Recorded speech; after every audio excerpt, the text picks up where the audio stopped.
Well, I also try to teach them how to think and feel, show them inspiration, aspiration, cooperation, participation, consolation, innovation, help them think about globalization and exploitation, confrontation, incarceration, discrimination, degradation, subjugation, how inequality brings poverty and how intolerance brings violence, how need is denied by greed, and how isms become prisons, how thinking and feeling can bring about healing. Well, I don't know about all that. Maybe you should stick to language. Forget about anguish. You can't change the world. Ah, Lucy, but if I did that, I'd be a cheater, not a teacher. Alan Maley, A Gift of Words. Thank you for taking the interview apart, Lucy. Just makes me aware of my own limitations of storytelling abilities when I'm working with you, Manuela. Anyway. But I think this brings us, makes us reflect that as an English teacher, often we're called not to just teach English grammar and conjugations, but we teach a lot of other things. And for those of you who may not have met or seen Alan Maley before, here is a photo of him we took back in 2016 at an IHFO conference. And he's done a lot for the arts and introducing drama and the arts in general and creativity in the English language classroom. So today we're going to look at these, or if I were in a physical classroom, these.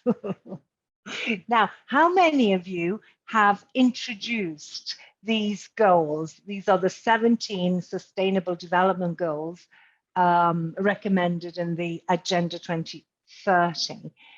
How many of you are familiar with them or have seen them in course books now? We start seeing also lessons about this. Let me know in the chat if you talk about the Agenda 2030 with your students.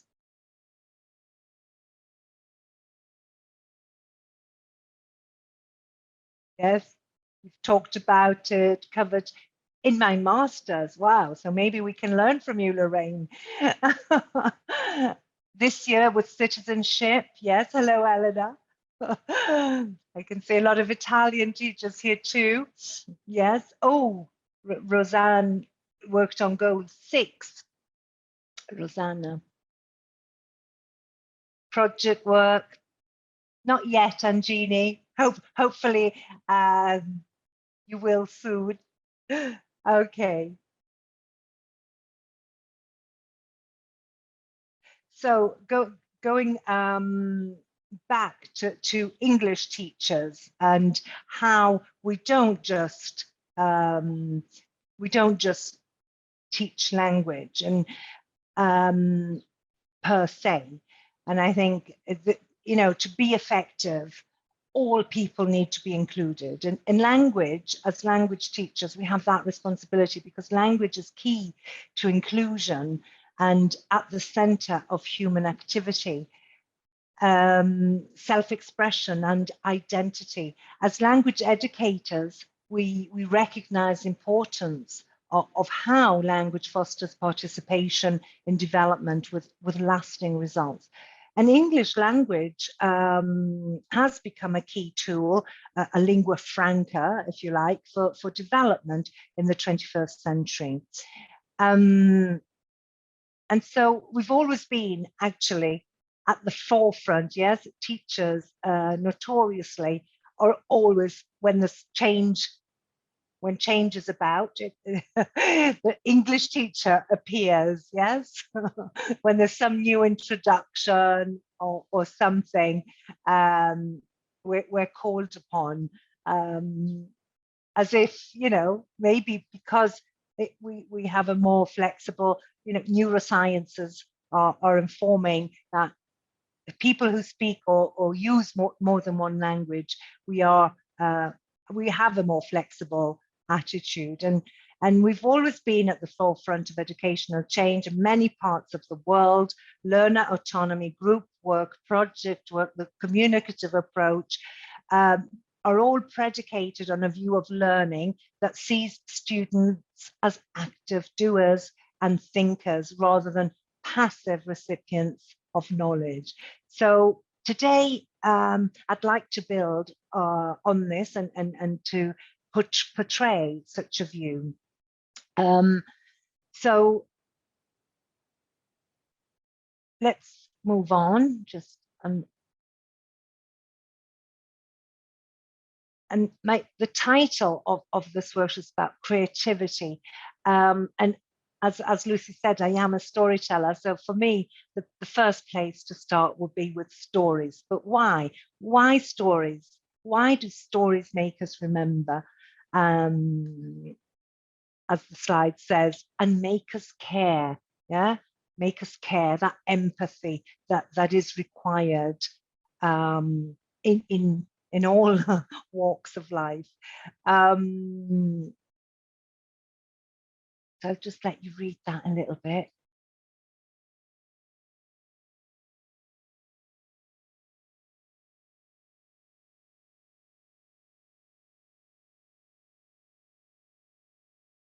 So as you can see, a few different things happen when we hear a really good story. The first is that the neural activity in our brain increases 5-fold. Not once, not twice, not 3 times, but 5 times. And so, it means that stories illuminate the city of our mind. Essentially, our brains run on electrical pulses. And when we hear a story, just think about it. Once upon a time, magical words, yeah? When we hear those words, our brains light up. Neuroscientists have this saying that neurons that fire together, wire together. So when we're hearing a story and our brain is lighting up, you have all these neurons that are then wiring together, making connections, and this is what helps us trigger to remember more of the information we're getting. So storytelling especially is a powerful communication tool to help students remember lessons and virtues that they use in everyday life. Stories can also help facilitate learning of the global goals, so students can relate to them better, understand them better, and this is where this presentation, this workshop, comes in to play. Manuela, could I just ask you, do you think that storytelling perhaps has a particular place in our world at the moment, because so much has moved towards technology, and maybe storytelling is very much a fundamental part, as you said, a part of human creativity. It's as old as the hills. So do you think that it's maybe more important today than previously, or do you think it's just always been something that's important that we don't always think about? But I think it's always been, as Mario Rimvolucri says, it's it's one of the oldest teaching techniques, because before we had the word, we had the drawings on the stone, and then before we had they were reading on stones and then creating the symbols, and then speech. Before we went to school, we had these communities, the women gathering together and learning from each other through stories and through anecdotes and personal stories. So yes, and absolutely. In fact, you mentioned earlier, I introduced a sort of monthly meeting, because I think when we're going through change or through difficult challenges, you know, in a historical moment like this, stories can help us. And there was a story by Chris Smith on the first vaccine that was that I came across during the pandemic, and you know, like just by telling that story, we were making more sense of what was going on, and that happened many, many years ago. And so I think through stories we can find answers to many of our questions, but also I feel that sometimes stories can just lighten certain situations and lighten our hearts, lift our spirits. So I personally, I feel that there is a place for stories at anywhere and any age at any time. Absolutely. Very interesting. And so, yeah, the power of story, the direct communication, as I was saying, and before I move on to the next slide, and just to implement on what I've just been saying, that as human beings, we are programmed for stories. They're part of who we are, and it's how we evolve and understand our place in the world. So as I said, before we had written language, how we passed on lessons for where to find food, or what threats were coming for us, or how to build relationships within our tribes or our families and communities. And so as human beings, we're programmed to stories. So I think it's time for a story. Do you? Are you ready for a story? World, because the world is here. We have people from India, Italy, Spain, Mexico, Taiwan, I saw earlier. So story. Tell us a story is the little response chant I use in my classes. And if we create the atmosphere, I don't know, have your students sit on the desk, close the shutters, just create a different atmosphere, because now we're changing. We're moving into story mode. In my story sessions that I run monthly here in Italy, I wear a story hat so that people can recognize, you know, from senior academic talking about research and statistics, I move to and I feel comfortable with my story hat because that's my storytelling signature. And you know, you might have a storytelling necklace, a storytelling handkerchief, or a storytelling bag. Anything that just gives that signal to the class or to the group of people you're addressing that something special is about to happen. So let's run. What do you think? Where are we? First of all, where in the world is my story? Story. Tell us a story. Look at this picture, these pictures. What do they remind you of? Where do you think us? So what's in the first picture? What can we see in the first picture? It might be India, Bali. Miriam says China. Asia, China. So let's look at the first picture. I can see some women there. What are they doing? They're in the fields, yes. Are they working? Are they walking, strolling? Markets, yes, somebody said markets. Yeah, they're picking something up. Tea, maybe tea leaves, yes. Farmers picking tea. Why not?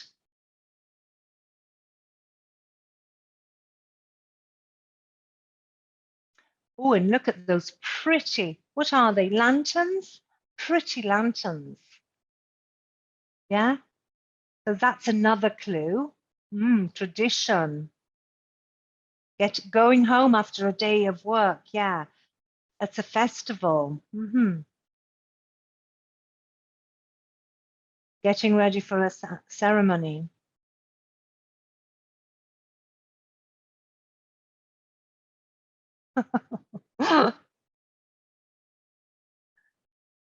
Gabby, you're right.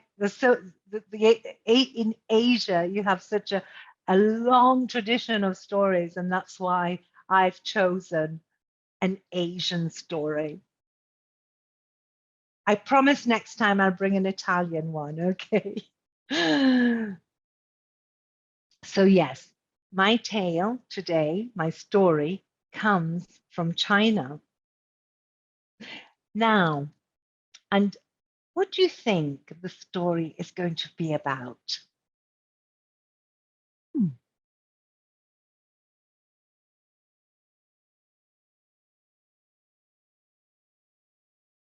We're in Asia, in China, to be precise. Do we have kings in China? Or, yes, good. I saw it, emperor. Yes. So we have an emperor in our story. What else? We saw them earlier in the fields.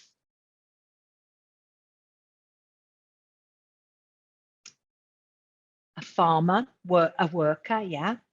And you mentioned market. Yes, you mentioned market. Who's that? He's a thief. Yes, good, Eleanor. He's a thief, or thieves, if there's more than one. Yes, Maria. Yeah. Stealing. I've got a pair too here. And there's a pair in my story. Now, what I would do in my class, I would put my students into pairs, or maybe if I'm working online in breakout rooms, in pairs or in threes, and just speculate on the story. What do you think the story is going to be about? So we've got an emperor, we've got a worker, a market, a thief, and a pair. So because of the number, we daren't put you in breakout rooms, or we might lose you in cyberspace. So just please write in just anything that you think the story is about. Maybe about a robbery, says Gulnoza. I hope I've pronounced your name correctly. Sorry, I just want to remind everybody to choose from the drop-down list in the chat to send to everyone, because some messages are just coming to the hosts and panelists, and so not everyone can see them. Yes, and in the classroom, if you're in the physical classroom, Eleanor, and you don't want to use PowerPoint, it's bringing in, a pair. And can you smell? I know you can't from here, but imagine this pear's in front of you. It's just been picked from the tree. Just imagine the smell of the pear. And if I open the pear, just like on the slide, what are those little black bits? What do you call them?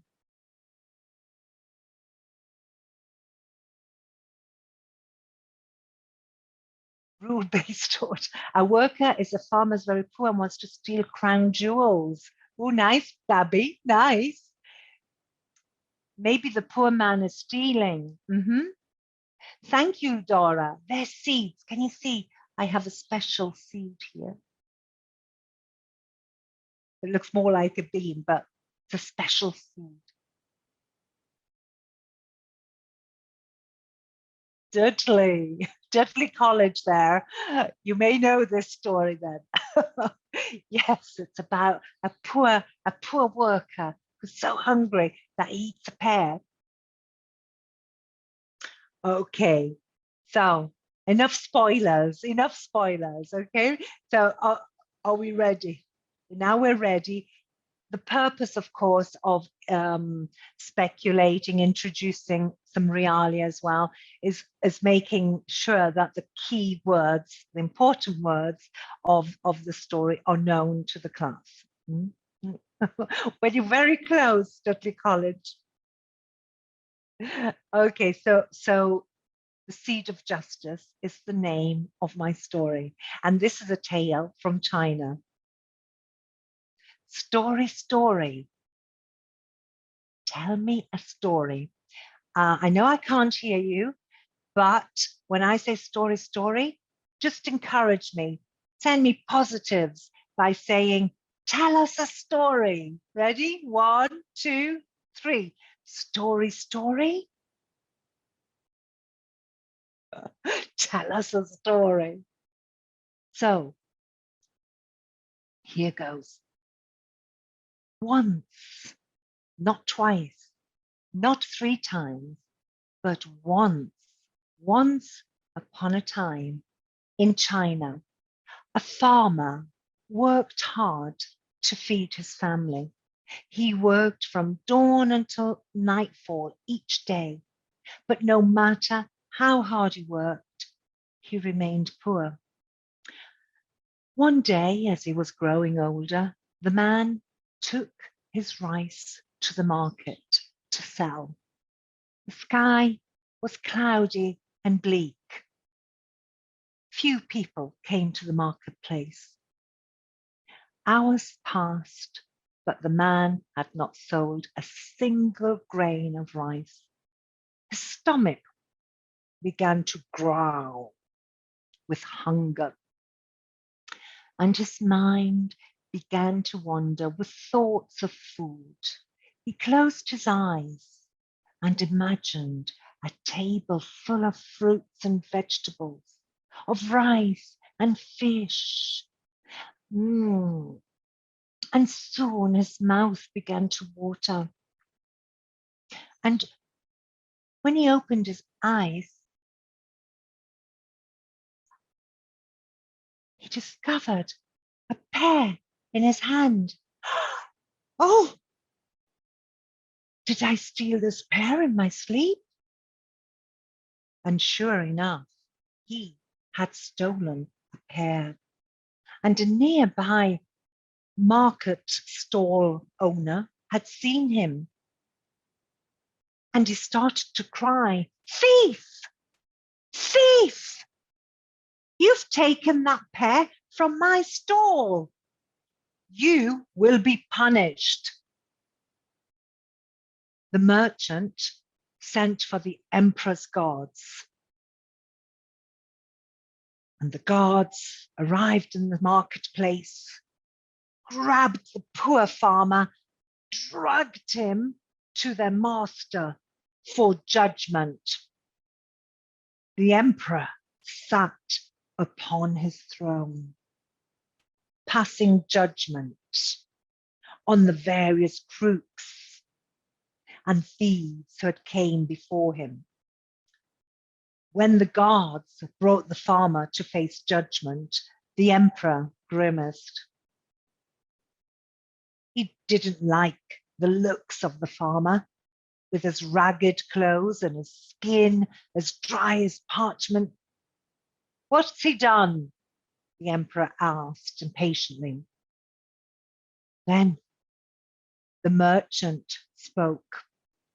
"Sir, I was in the marketplace trying to earn an honest living when this thief came and stole a pear. He was just about to eat the pear when I caught him. His mouth was watering and he seemed not to have a care in the world." The emperor grimaced again. "I shall pass judgment now," he began, ready to sentence the man to prison. But at that moment, the farmer stepped forward and said, "Pardon me, but if you don't mind, I would like to speak before you sentence me." "What have you to say?" the emperor snapped. The law of the land permitted the accused to speak, but the emperor was a bit irritated. He had many more cases to hear. "Sir," said the poor old man, "I would like to give you a gift." and he pulled out a red pouch.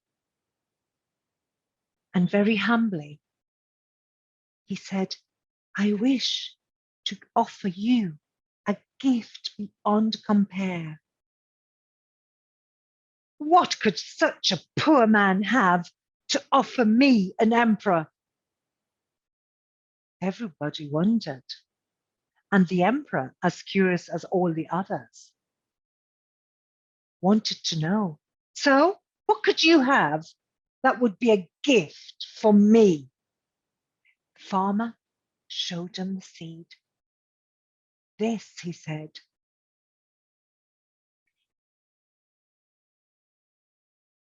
this is a pear seed. It's a magic seed, sir. It's not an ordinary pear seed, as you can see. If you plant it, it will grow overnight. And in the morning, the plant will be bursting with gold coins. Every day, it will blossom with new gold. The emperor was very pleased with this notion. He was wealthy, of course, but he loved the thought of becoming wealthier still. A pear seed that sprouted gold coins was a perfect gift for an emperor. Plant it, the emperor said. We shall walk outside and you will plant the seed. And in the morning, we will see what has happened. Everyone walked outside and the farmer dug a hole.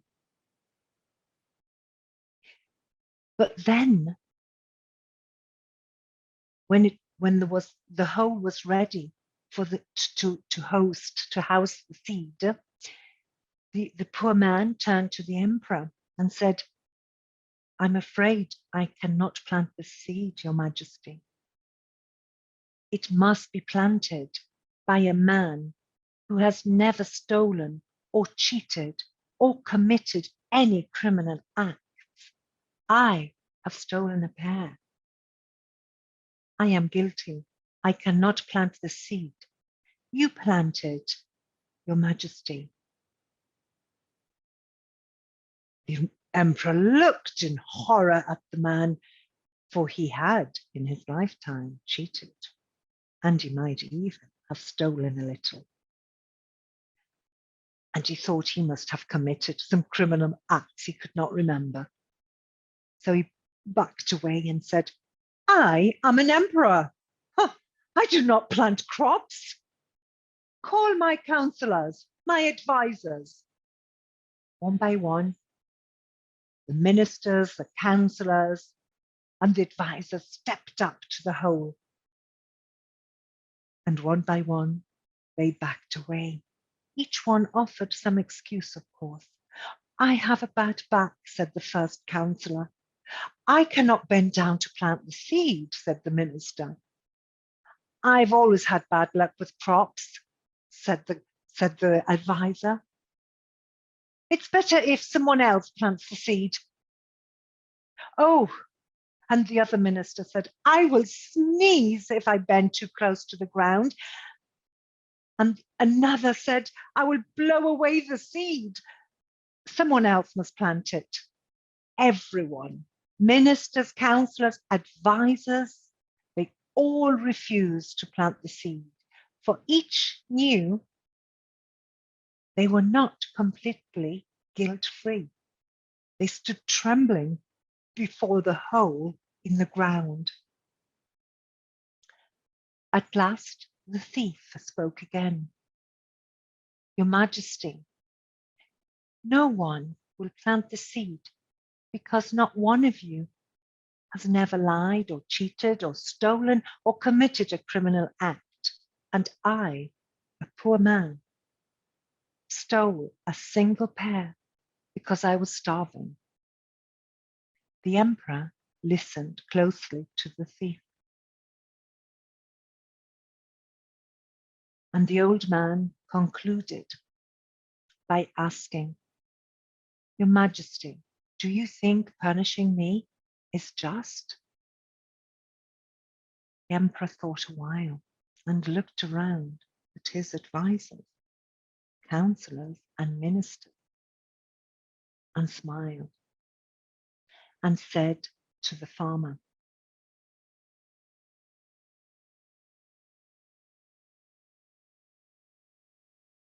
"You are free to go, and thank you for your lesson in justice." The farmer happily returned home, and afterwards he told the tale of the just emperor, and his children and his family told the tale to their friends, and their friends to their families. And now I'm telling it to you, and hopefully you one day will tell it to your friends and family. Story of the Just Emperor. Thank you. Manuela, as I said when we met the other day, I just feel so relaxed. After your stories, it's a little difficult to refocus. I'm just conscious of the time. We have around 10 minutes, 15 minutes left. Okay. So yeah. So this is my version of the story, of course, but I learned the story from Storyteller. It was passed to me by Storyteller David Heathfield, and he has written this story out in this publication that will be left on the slides for you to go and consult. So you'd be able to find, and I'm sure if you Google the seed of justice or the pear seed, you will find the story. So what can we do with a story like this? So then we go and look, yeah? We're talking about peace and justice. Maybe we're talking about no poverty, no hunger. There are many of these goals that the story could relate to. But what I'm going to ask you to do in your homes, wherever you are, if it's possible, not if you're driving, please. Tableaus, we use this very often in drama. So I want you to go back just for a moment to the moment at the market when the poor man is just about to eat the pear in his daze, in his dream. And so what I would do, I would have everybody do that. So start miming. So my stomach is grumbling, and my sense buds are starting to water, and freeze. 3, 2, 1, freeze. And you get the class to freeze that moment of the story. Then you can ask them to decide who's going to be the emperor, who's going to be the old man, and the emperor is going to, the old man will explain that the seed is not magic, the emperor will give the old man his freedom, and they retell the story through a role play.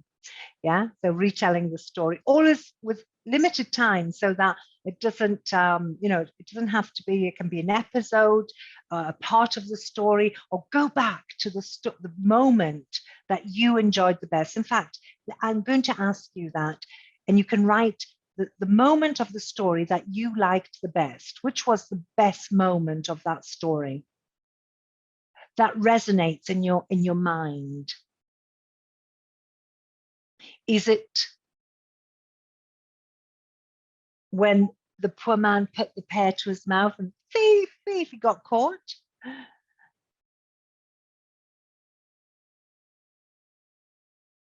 Well, thank you for all your lovely comments in the chat. Dudley College, when the poor man asked if he could speak for his bravery. Shreya likes the part where no one wanted to plant the seed. The emperor's decision to let him free. Go, yeah. The excuses, okay? So then you could get them to mime those parts first, and then retell that part of the story to each other. improvised role play. Yeah, these are all very creative ways of getting into the story. You can also perform the story. This is I was a participant in a course run by Nick Bilborough, the Hands Up Project, and it was rewritten by Adrian Underhill. This story I've just told you was scripted for a play, and as you can see, I was the soldier, and there's a Trinity examiner there, I don't know if you recognise him, who's being the emperor, and this young lady is a Palestinian Hind. She's a Palestinian teacher in Gaza, and we performed in front of Adrian Underhill. And if you want to check out, Nick Bilborough runs remote theatre courses for teachers around the world, so you might want to check that link out as well. Another lovely activity is now imagine you can give a present to the poor old man, and think about it for a moment. They can draw, they can write, and then with a partner in breakout rooms or in the physical classroom, tell the other person, or act it out. Give your present to the farmer and describe what it is and why you are giving him that present. And you'll be amazed at what students come up with. There are very practical food, or an invitation to the palace for dinner, but then there are also, I would give him a plot of land so he could grow more vegetables and fruit and have enough for himself, his family, and for the market. So there are, and some are more inspirational, but they come up with some great ideas. Yes, Mantha, exactly. That is the lesson that this story brings. And it's one of the sustainable development goals. And then we can start personalizing, get students to ask them, have they ever witnessed some injustice, or they've experienced injustice outside of school, or unfairness, and they can, exchange personal stories. And here, this is me linking up with a class in Brazil with Brazilian students, and here we're exchanging family stories and all the different how the families arrived in Brazil, and so it was a very enriching experience for me. So these are just some ideas that I've picked up from my mentor, David Heathfield, who during the pandemic, I felt a bit rusty. I felt I needed to polish my storytelling techniques and ideas to use in the classroom. Because one thing is, going to storytelling week in February, or going to the storytelling festivals and being there as a storyteller. One thing is taking storytelling to the classroom and using it as a teaching tool. And so I attended his course, and I was, inspired by his work. So a lot of my work now is inspired also by David's work. And here are the goals. So I think, Mantha, you mentioned no one should be punished if he's hungry. So no hunger is definitely one of the development goals that this story touches on. And of course, no poverty, we're talking. And we've got reduced inequalities, peace, justice, and strong institution. And I'm sure we could connect and connect to other goals as well. And then on the OECD website, you can find a lot of activities also for younger children if you're teaching younger children. And I want to close with Andrew Wright, who he was the first storyteller I met back in the 90s. And what he says is very true. They want to hear stories, but they also want to tell them. You'll be amazed that how they want to, you know, contribute and tell their story. And you know, what better way to develop oracy skills and fluency, and you know, communicating with a purpose. And so these are my 3 gurus of storytelling. So I've mentioned David Field. I did a course with him during the pandemic, and we're now in contact, and he has a CREST group. I didn't mention, well, he was in my first quotation, Mario Involucri, who I think it's one of the best manuals of storytelling. If you're already using storytelling, he gives you skeletons, but there are no stories. In David's book, you also find the stories from around the world. They're all stories he's learned from students around the world. And then if you're teaching younger learners, you might be interested in creating stories with children and getting them to create their own stories, even just from a stone, and put a leaf on a stone and a piece of metal. Yeah. Once upon a time, there was a stone, and on that stone, there was a leaf. And then, you know, they develop and they're developing their critical thinking skills, their creative skills, and their storytelling skills, but it's also about their imagination coming alive. Manuela, I see there's a question in the chat here about whether there's a reliable online source with stories categorized by their difficulty. I don't know if that's available, but I know also as a teacher, it is very valuable. Oh, that person's also said for adults. Yeah. So there is the Storytelling Museum. You might want to check that one out. It's not by level, not by difficulty. Again, Mehdi, I believe that a story, you should not sanitize stories, remove difficult language. When you've given them keywords, Janet Black, another quite renowned storyteller, students don't follow the vocabulary, or they're not interested in that. They're interested in the characters of the story. So a well-crafted story, you know, if you give them the keywords to follow, and so do that warmer and introducing, you know, pulling them out of a box or whatever, so that they have the key, the important words, the grammar, but you know, what it helps them to have a go, gives that positive attitude at having a go, at not understanding everything, but I want to know what happens to that character, so I'm going to follow through. And what satisfaction it is to say, wow, I understood all of that. And, you know, you didn't understand every word, but you understood the story. And that's what fluency in listening is about. And so I wouldn't be, I think this, when we try, you know, Goldilocks, if we just imagine Goldilocks, very often I've seen publications of Goldilocks, and they've removed the present perfect, and it's all in the simple present, you know, and who's been eating my porridge? If you remove that from Goldilocks, it's just, the story's just not the same. It's not Goldilocks anymore. So I don't think you should be looking at the level, but the topic.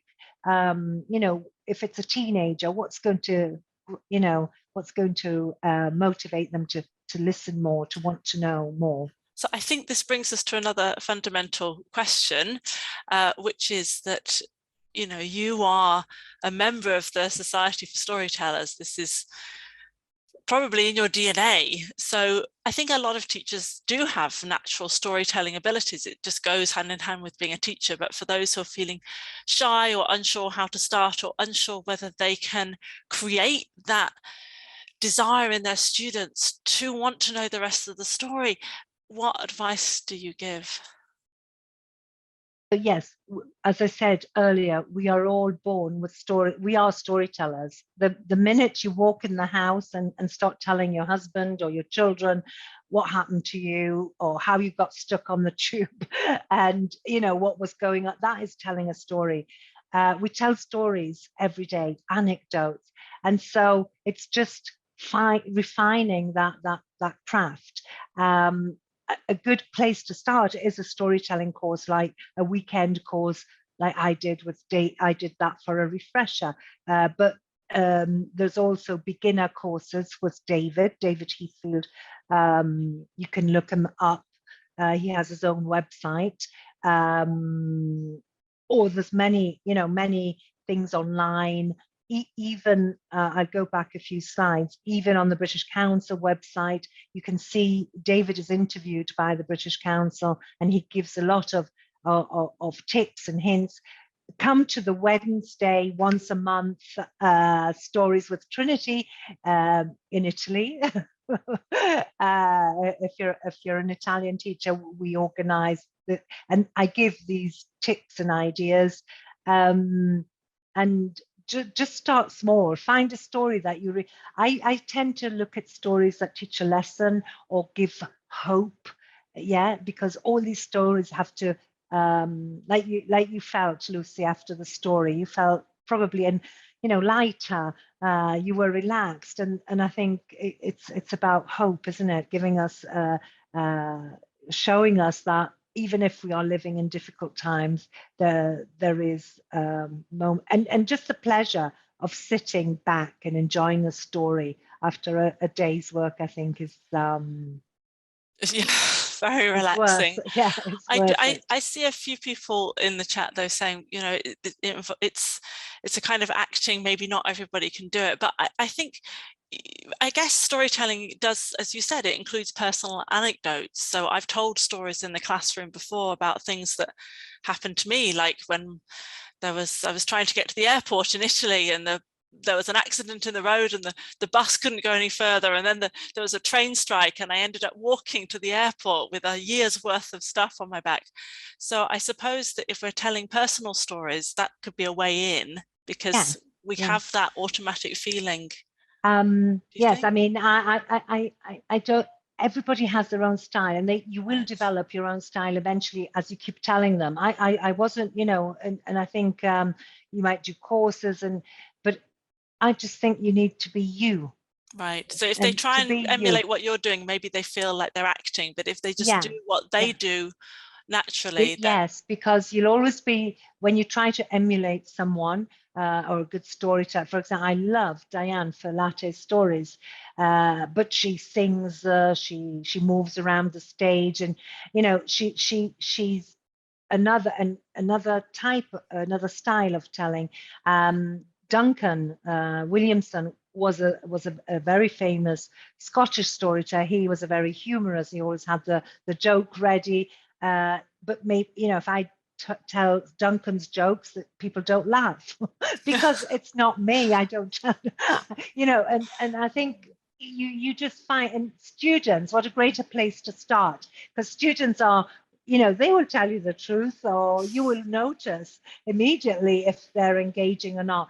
And I think the best place is to choose a story that you're really fond of, that you really feel for, and try it out. And I think the activities before and after help the students, interiorize and should how they relate to a theme or skill or grammar being, not necessarily, Margot, but it can, for example, if you're introducing the present perfect and you're telling Goldilocks, it's a great way of giving them the sound and the context to contextualize grammar. But I don't think it should always be, and this is a danger in storytelling, because when you say, good morning, young ladies or young gentlemen, and today is story day. Oh, grammar again. Don't use stories to always introduce a grammar point. Story should be, time out. It's time out. It's story time. It's a special, magical moment. So Manuela, we're we're very nearly at an hour, but I know that you have a final story that you would like to share with us to lead us out of the webinar. So there are a few requests for, I think, links or how they can join other of your storytelling projects. So maybe you could close by telling us your story, and then we'll leave the recording going for a few more minutes. And Manuela can share in the chat any other important links, and I will share on the screen again where you can find the recording of this webinar so that you can watch it again when you have time. Okay, so are you ready? Story. Tell us a story. Thank you. So this story comes from the Middle East. And once there was a teacher, and this teacher could answer any question, whatever the students asked, the teacher could give a wise answer. And the students were getting tired of this goody two-shoes teacher.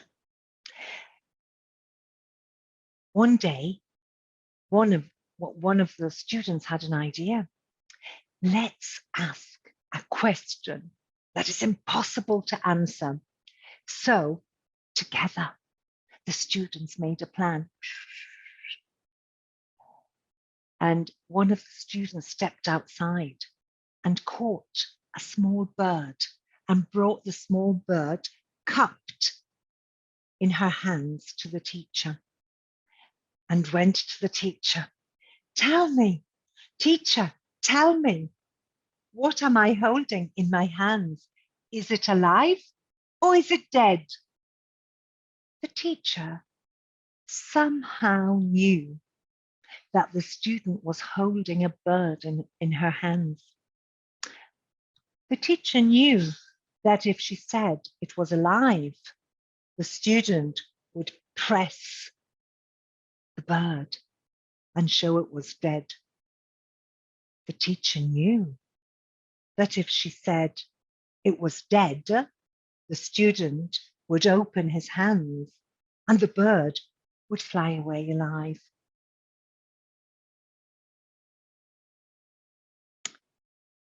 What do you think the teacher said? I'll tell you. The teacher looked at the student. The answer, my dear student, life or death is in your hands. Thank you. Thank you, Manuela. Thank you very much. Thank you very much. Just before everybody goes, I just want to tell you next month's webinar, which is by Cecilia Cabrera I've got to say this, Martirena, and it's on guiding gifted children to maximize their potential in the ELT classroom. So it's particularly focusing on gifted children, which is an area that is often overlooked. So that will be very interesting. So please do sign up and join us for that one. But Manuela, I'm glad it's the end of the day here. Really, I feel so relaxed. I don't think I could do anything else. No, should you? It's 6 o'clock in Italy, 5 o'clock. I don't know what time it is in India. I dare think it's very late or very early in the morning. So I've just put a link in there. I'll put it in again. This is the story I've just told you, the 1 minute story. You can see it here in David telling it as well. So you can see different styles of the story. But as I said, you use your own style, and I'm sure it always wins. I've learned that with like experience and age. And happy storytelling. I hope you all start storying and storytelling. So you will find the link, but I'll give it to you. And I'm just going to share, if that's all right, I'm just going to share my screen again with the link of where people can see this recording. Oh, there we go. So it's in the same place that you go to register for webinars. Everything's all in the same place. So it should be easy to find there. Okay, and then Manuela, you can share anything else in the chat, and we'll just stay for a few more minutes. It will be on the slide as well, but this is it's a fantastic publication. It's about and you will find the Alan Mayly's poem that we started with, Lucy and I. You'll find that in the preface. And it's there's lots of lessons using not just stories, but using creativity and creative ideas to develop the goals. And there's a lesson or more than one lesson for each goal. And they cover all the all the goals. So the webinar I run in Italy once a month. There's one now in July. And then we probably will, have a break and resume again in September. I'll just get the link for you. Likewise with these webinars. Sorry, likewise with these webinars. There's a break in August. We resume in September. So this one will be on the 6th of July. It's 3 p.m. UK time, and usually it lasts 90 minutes because we have I have time to share the story, but also the ideas, the activities, and this is where you can sign up.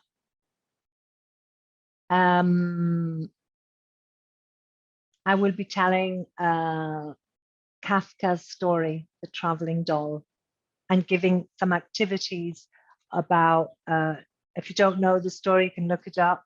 It's a lovely story. We get our students to, if you're coming from all these places, it would be great if you came with your doll, an Indian doll, a Mexican doll, an Italian doll, and we just, fill up the screen with all these international dolls, because the 9th of June is Doll Day. It's International Doll Day, and Kafka's story is about a little girl who loses her doll. But no spoilers for that one. And it's a story that lends itself also to older students because it has quite a deep message to it. So you're welcome to come to that one. And and then if you want to write to Trinity, I will try to add a slide, Lucy, with different links like the Story Museum, where you can get ideas for stories. And also Chris Smith, the storytelling schools in London. That's a good place also to have a look. Thanks, Manuela. Thank you.